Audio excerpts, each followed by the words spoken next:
All right, this is a quick video on how to replace the cable on a SRAM X9 if you have one of these. They're really super easy to do.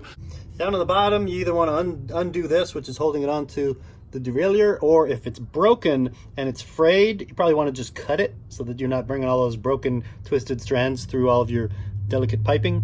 So first of all, you want to take it off of the bike. This one's held on by just one bolt. So if I undo that one bolt, then it's free, and it has this little window here. So you just pop open the little window, and inside of that window, if you keep shifting it back until you see the end of the cable through that window. And then when you do see the end of the cable, you can just push it out through there. Turtle, turtle, turtle.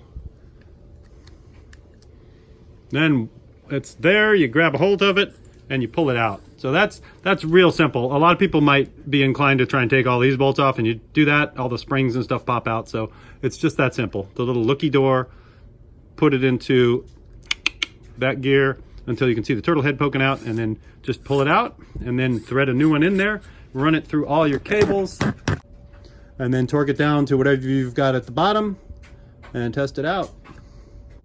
Then once you've installed it, make sure it's tight at the back, as tight as you can get.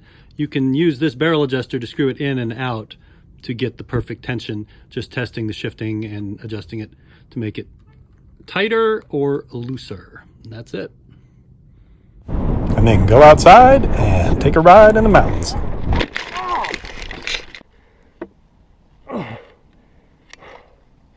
Oh, that one hurt. Oh.